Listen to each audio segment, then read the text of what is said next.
Hi traders, Chris from the research team here at Pepperstone. Now this concept that the Fed could be enacting on QE at some stage next year, potentially Q1 or Q2 of next year, potentially earlier, has come alive again. The idea that the Fed may be looking to increase its balance sheet to foster better liquidity conditions, specifically in the money market channels, has really been something that's coming alive again, and people are getting quite excited about what this could mean. Now I think the definitions of what we could see this time around and the actual theoretical definition of quantitative easing are somewhat different, and we shouldn't confuse the two, although the market will see this as something like quantitative easing light.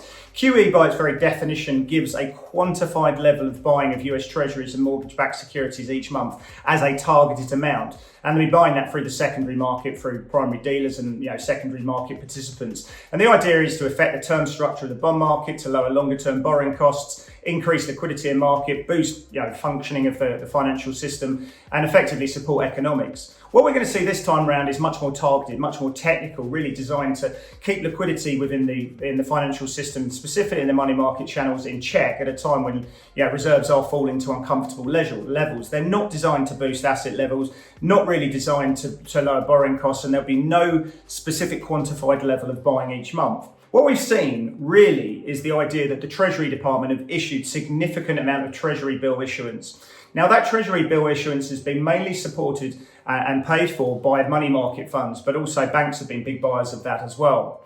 Now to do that, they've taken money out of the RRP facility, the reverse repo facility at the Fed, and that's come effectively down close to zero in that time.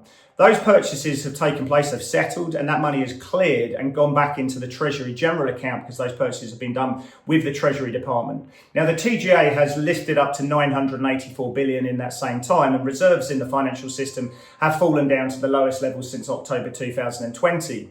Now, the TGA essentially is seen by the market as a liability to the US Treasury Department, and that cash has temporarily been taken out of the financial system, locked in, and can't be used to boost asset prices. Now, money market funds have been major purchasers of those situations, and therefore they are constrained because they can't get access to the standing repo facility which the Fed provides, which has been more actively used recently by banks to address those short-term funding issues.